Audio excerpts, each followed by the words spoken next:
Christian Science Monitor. For Donald Trump, a presidential exploratory committee isn't a step, it's a phrase, a signal, a means of repeating the same teasing, maybe I'll run formulation he's used many, many times before.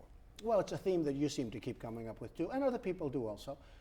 In fact, this recent poll that just came out from the university, the one today, it was everyone saying, wow, how could Trump be like most of the candidates, I'm beating almost everybody, right? You saw it. And they say he's not running. Now, that's a real negative. The only thing that's going to clear up your constant questions about that is going to be if I run. Well, it's not a constant question. Well, is what when and, people and, you know, when you you're not ask the only people one, Bret. when you ask people and you go around the country, that's what they say. It's like, okay, I've heard it before. Well, that's why they were so surprised that I did so well in the poll, and I understand it. But the one thing that will clear that up instantly if I stand up and if I say I'm running for president. Let's assume you do. Okay. People don't know a lot about your early years, where you grew up, what your family history is. Right. Give us the elevator speech. Well, I grew up in Queens, and my father was a builder in Brooklyn. He built houses, and he built some apartment buildings, and he was a great guy, and he was an excellent negotiator. I learned a lot about the art of the deal from watching him, and not even from watching him, from sitting down and playing with blocks at his feet as he's talking to a contractor. You know, you learn through osmosis. And he was a wonderful guy and had a wonderful mother who came from Scotland, 19, and they were married for 64 years and had a great marriage. They both lived a long life, had a great, great marriage. One of the, I guess, the greatest marriage I've ever seen. They just had this extraordinary marriage. And they were two unbelievable people. But so I was born in Queens. I went to the Wharton School of Finance, and which is, I think, the greatest business school in the world. It's certainly, many of the folks that you interview went there that are running the big companies today. And I learned a lot there, and I learned a lot about life generally, I think. And I went out, I started working in Brooklyn with my father, and then I said, you know, I really want to go into Manhattan Pop. I want to build the big buildings. I love those big buildings. And I used to look across from Queens and Brooklyn onto Manhattan, and that was a different Brooklyn than it is today, and even a different Queens. And I'd say, that's what I want to do. That's what I want to do. And, you know, sort of like this, because he would tell me, that's not our territory, son. It's not our territory. It's not for us. We don't know anything about that. That's a different world, and that's a different league. I said, but that's what I want to do. And all my life people have said, you know, gee, you just can't do that. And my father, with all great intentions, he didn't want to do that, and he didn't want to come with me. I actually had to do that because he didn't want to do that. Then ultimately he was very proud because of what I built in Manhattan and what I built all throughout the world. We're building all over the world, and the company is amazing. And one of the things I love about announcing is I want to do a filing, because nobody, you know, I'm a private company, so nobody knows. But the company is massive. It's got very little debt. It's got tremendous cash and tremendous cash flow. And I did that in a relatively short period of time. Another thing is The Apprentice. Everybody said, don't do it, don't do it. It'll never work, it'll never work. And until that time, you know, there's never been in the history of television a primetime, essentially business show that worked.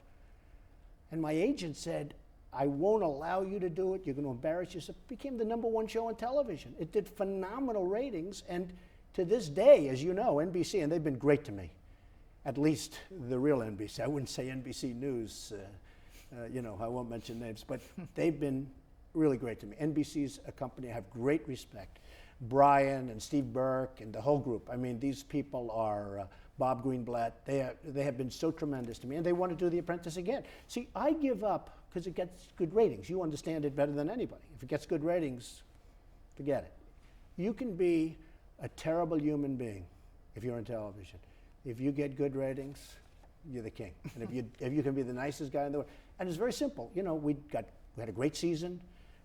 We continue to have great seasons. So I give up a lot. They have to be pretty upset, don't they? They're very upset. They're very upset. They want to do it again. They came up to see me. And these are wonderful people. These are great people. Now they like me because I get ratings, right? Just like you're going to get great ratings whenever the hell you put this on. I promise you that. But I do, for whatever reason, people like to watch. And I love the concept of The Apprentice because it was educational. You can teach people things. You can teach people about money and life. Anyway, it became a tremendous success, as you understand, and would be today. But I give up a lot. I give up. Whoever gave up? Mark Burnett called me. He said, Donald, they want to give you a major renewal. This was 2 days ago. They want to give you a major renewal. You're like the only guy I've ever heard of that turned down a renewal from a major network on a major show. And the reason is because you think the country Because is I am hurt. looking at this very seriously, because I am not playing games, and because I'm tired of watching politicians give away the country and destroy our country. We're not going to have a country, and I said it before, we are going to be another Detroit if we don't change our ways in this country. This whole country is going to be Detroit, believe me. National Journal, one potential problem for Trump's rollout is his past reticence to release his tax returns. Given his status as an international business titan, his tax forms would be a goldmine for opposition researchers on the right and the left. Are you putting? Well, it's not really a problem for me. First of all, my financials, they don't ever say that because they got a load of my financials. Last time I released my financials, and they say I was the only candidate in the history of running for election that released financials and wasn't going to run, okay? I mean, I released my financials, if you remember, and they were phenomenal. And that solved lots of different things. I mean, nobody said anything negative once they saw it. And by the way, now they're much better.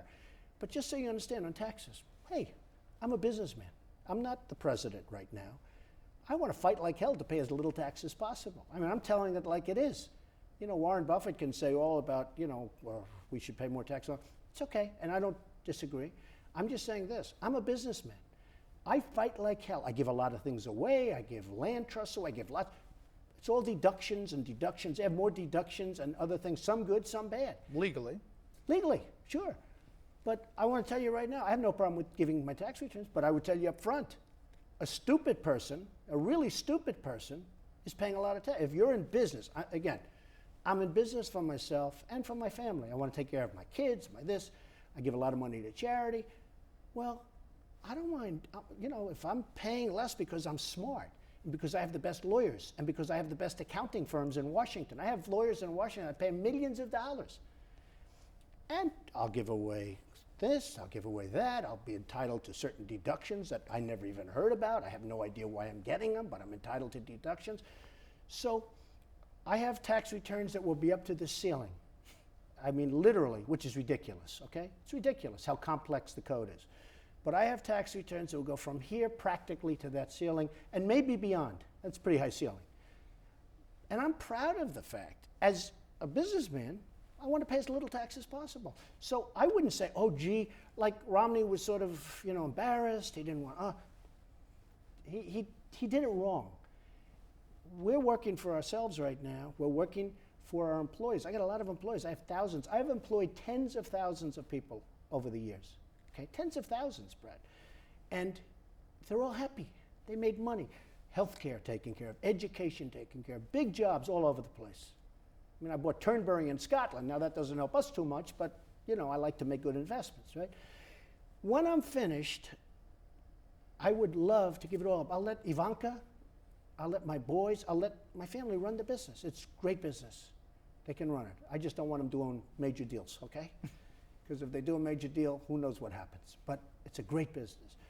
But I'd like to put the same brain power to work for the country, to make our country rich again, so that we can afford all of the things that I mentioned before, including Social Security, including our veterans who are getting the shaft, including building up our military. Because this is a time, we're cutting back. Being in the real estate business, I get listings all the time. A military base for sale, an Army base, an Air Force base, this. I keep saying, how many bases do they have? I'm constantly getting listings of military things, Brett, that are for sale. And I say to myself, man, it's a lot. I want to build up the military. But at the same time, I'll be able to lower taxes because I'm going to take all of our money away. You go to China, they're building bridges all over where do you see bridges being built? We don't build. We used to build. We're building one in New York. It's got a huge cost overrun already. The one in San Francisco. You know who built that one? The Chinese. San Francisco Bay. Built by the Chinese. We can't build our own bridges. Those things will all change. You go to China, you see highways like you've never seen. You go to places like Saudi Arabia. You go to places like Qatar. You'll see airports like you wouldn't even believe is possible. Then you go to Kennedy, LaGuardia, LAX, and Los Angeles. It's like a third world country. And I tell the story, the other day I was at LaGuardia, and for some reason I walked through the airport, and I see a terrazzo floor that's 30, 40 years old, and it had potholes in it. So terrazzo, we're talking about interior, right? They fixed the potholes with asphalt. So you have a white terrazzo floor that's exhausted. I mean, you talk about tired, this thing is exhausted. But they put asphalt, so you're walking over asphalt, which is an exterior material for cars, for roads. It wouldn't have even cost much more if you knew what you're doing to do it properly. But really properly, rip it up and do it nice. And I guarantee that asphalt costs a fortune. But you have asphalt potholes all over the place. I'm saying to myself, what kind of a country is this? We're talking LaGuardia, we're talking Kennedy, we're talking about LAX, we're talking about our major airports. And then you go to Qatar, Dubai, I'm doing big jobs in Dubai. You want to see an airport? The plane lands and the pilot said, I've never seen a runway like this. It goes on forever, it's like a piece of glass. Our runways are a mess. Our airports are a disgrace. Our bridges and roads, you know, our tunnels and bridges and roads are unsafe. So an infrastructure project. Well, who's under better than President Trump? I'm the best builder. Who's better than Trump? And I know how to do it inexpensively. I mean, these guys, they spend money to build a building, you know, $3 billion to build a veterans hospital. $3 billion. I say, how can you spend $3 billion? 300 million, maybe, but how do you spend $3 billion to build a hospital and then it gets built and it's no good? Because they don't know what they're doing and they're crooked. I mean, you know, to be honest, the ones that make a lot of money are the lobbyists. You look at the lobbyists. Every time somebody that I'm friendly with wants to make a deal, they go hire all these lobbyists. And the lobbyists are totally in the pocket of the politicians, many of them. I'm not saying all of them, but many of them. And the politicians are afraid to go against the lobbyists because that lobbyist gives them a lot of campaign contributions. So they vote for the wrong thing. This is the way it is. One thing with me, lobbyists have no impact on me, Brad. No impact whatsoever. I would do what's right for the country. And it's time that somebody like that, I think I do the best job. Nobody could come close. But it's time that somebody like that happens. Has to happen. You're going to self-fund your campaign? I'd self-fund, yeah. I'd self-fund, 100%. Now, later on, if people want to make contributions, I like that because I like people having an investment in the campaign, literally an investment in the campaign.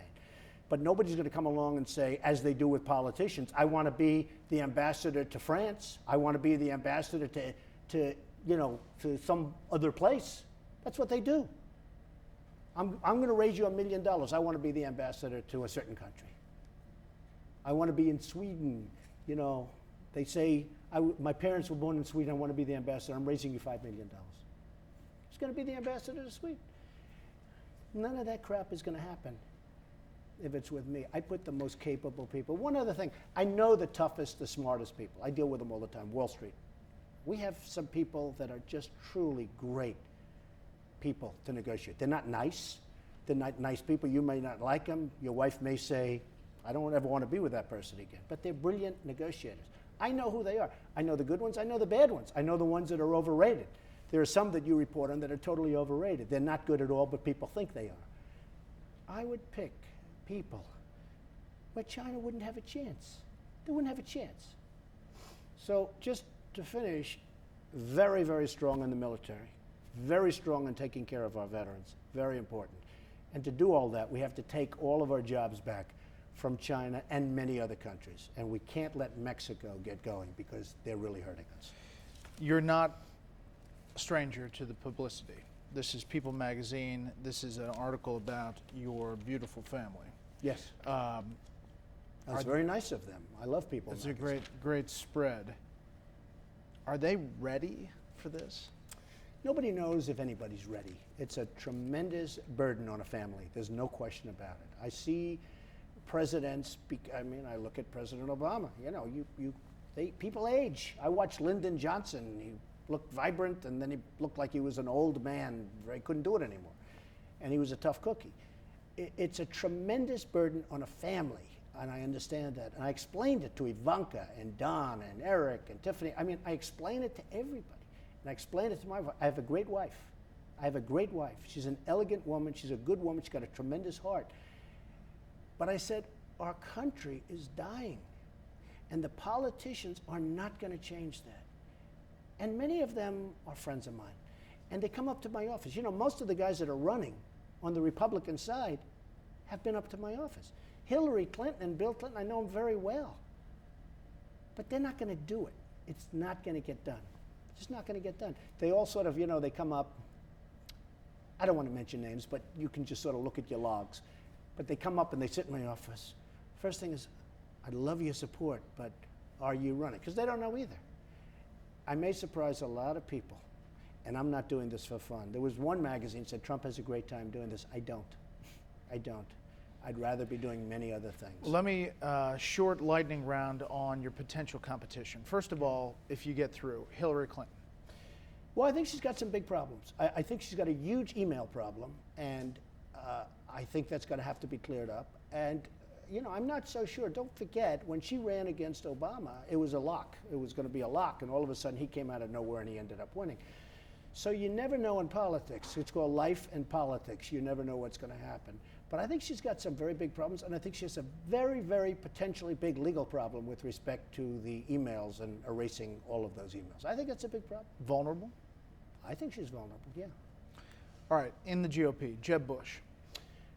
I just think the last thing this country needs is another Bush. His brother gave us Obama.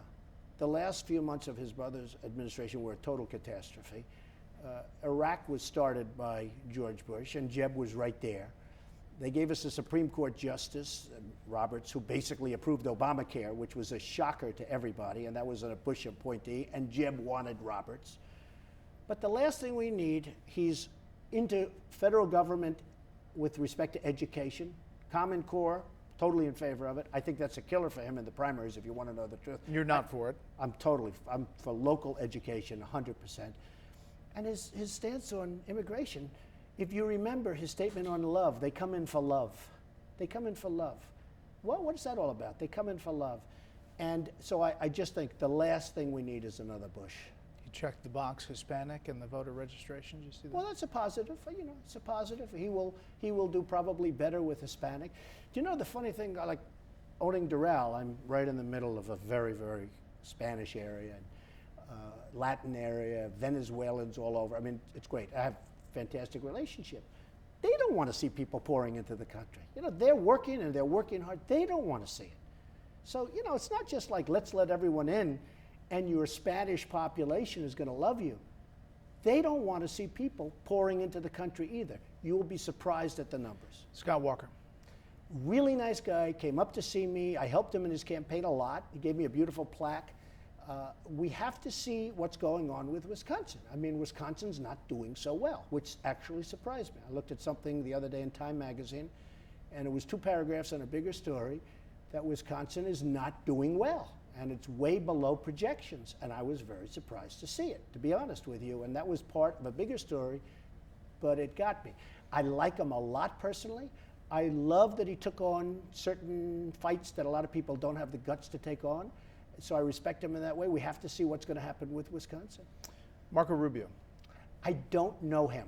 I was really surprised that he would run if he runs. I mean, we'll see. But I was really, really surprised because everyone said he's very close to Bush. And if Bush runs, and certainly Bush certainly seems like he's going to run, they all said that Marco Rubio wouldn't run. I don't see it. You know, I don't see it. He's a nice guy. I don't know him. Rand Paul. I know him very well, like him a lot. I actually played a round of golf. He called up, he said, I'd love to play a round of golf with you. And we did. And he did something very nice.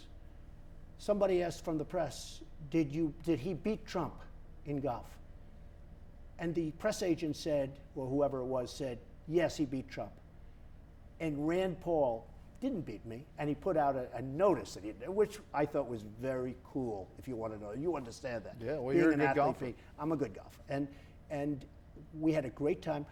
I like Rand Paul. I think he's going to have to do a lot more in the military as far as I'm concerned, because I think we need more than ever before in the history of this country, we need strong military. And we need really high quality material. You know, this is no longer the day of the soldier over here and a soldier over there, both in uniforms, both, you know, one has a different color uniform and they're shooting. This is now people that you don't see, people that you can't trust, like the Iranians. I don't believe you can trust the Iranians at all. And people that have weapons that are so sophisticated and so deadly like never before in our history. We have to have an unbelievably powerful military. And that's maybe where I'm getting lost with Rand. Now, Rand is trying to ratchet that up a little bit, but my attitude is seriously powerful military. Ted Cruz. Another man, I like him a lot. I think he's a very vibrant guy, smart guy, very rhetorical, but we don't need rhetoric. We need somebody almost, it's not even like, we need somebody that's going to get the job done. For some reason, whenever they mention Ted Cruz, they mention the next question is the birther stuff. I wasn't going to ask it. That's great that you did. And I just say it's another problem that he has that nobody else has. Because, the Democrats, you don't think they're going to sue? So what happens if they sue and they win? I don't know. I hope he can run. I hope he can run.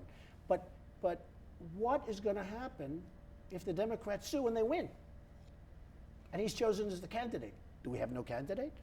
So I don't know. I like Ted Cruz. I like Rand. I like all of them. But in my opinion, the one person that can make our country rich again is Trump. A couple more things. Are you religious? I'm pretty religious. Went to church on Easter. People don't realize I'm Presbyterian, Protestant Presbyterian. And I went to Sunday school for years in Queens. And I'm a believer. Am I religious like some people? Probably not. But I am religious. What is happening to Christians and Jews, but for some reason the focus now is on Christians. I'll tell you what, that wouldn't happen if I'm at the helm. When they kill 350 people because they're Christian, and we have a president that won't even say that. He calls them terrorists. He doesn't talk about where they're coming from, what their thought. They killed people because they're Christians. I will tell you, Christians and Jews are going to be protected if I run and if I win. They will be protected like never, ever before. As you know, in some of those early states, evangelical Christians make up a pretty significant block of voters. How do you think you would do with them? I think I'd do great with them. I think I'd do great. I have a very good marriage, but I had 2 marriages. But I think I'd do great with them. I think that I am Protestant, which helps, I guess. I am Presbyterian, which really helps. I've been confirmed. I have my confirmation picture all ready to go. I was actually much cuter than I am right now. I think I'd do very well. Look, they want to see the country be great again, and I'm the one to make the country great again. Otherwise, they're not going to have a country. They're not going to have a country. A lot of people know a lot about you, just from magazines, from TV, from... What is something that somebody doesn't know about you? Well, it's an interesting... Well, first of all, my hair is real, okay? I write the haters and losers. I call them the haters and losers. You'll never get them back, so I don't care. I actually wrote a tweet which got retweeted thousands of times. Happy Easter to everyone, including the haters and losers. Well, I have haters and losers. I mean, I call them haters and losers. But whenever I read that I wear a piece, they say, Donald Trump has the worst hairpiece I've ever... Well, you immediately know it's going to be a bad article because they know it's not. But because they write it, a lot of people think I wear a wig. I don't. So, you mention things that people don't. I think one of the things that people don't understand, I do have a big heart. I want to take care of people. And I'll fight to take care of people, much more than anybody else will.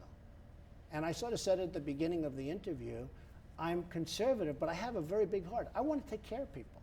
And the only way we can take care of people is to bring our country back. Otherwise, we won't have the money, we won't have the wherewithal to take care of people. But it sounds like a compassionate conservative, and we've heard that before. Well, I guess you have, but the difference with George is... W. Bush. George Bush, he was a beauty. Look, there's a big difference. Look what happened to the veterans under George Bush and under Obama. It's a disaster what's going on, and there's no reason for that. There's absolutely no reason for that. I love people. I want to take care of people. I love this country.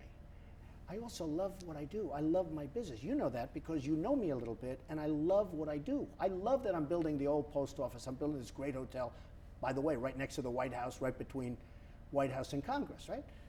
And I love it. I mean, I love going in there. I love dealing with the contractors, getting it built. It's already ahead of schedule. It's under budget. It's going to be spectacular. I like that. But I'm willing to give all of that up. I mean, I love going to parts of the world where I'm doing deals. One of the things that I have had a great deal of experience with is dealing with foreign people at the highest level. I've made billions dealing with China. I've made a lot of money dealing with China and the smartest people in China, and I came out on top. I made a lot of money dealing with people from other countries. I met a lot of the leaders. You know, in a certain way, and somebody actually wrote about it the other day, in a certain way, I have more experience dealing with foreign leaders than these politicians that sit in the Senate floor and just want to show up for a vote. Just from business. When somebody hears you say, I like to take care of people, and their alarm goes in their head if they're conservative and says, is he for bigger government? Is he for a government that is a nanny state? That's maybe what they hear. I mean, it's pretty simple. I'm for a very powerful military. The number one thing we have to protect our people, military, because the world wants to kill us. They want to destroy us.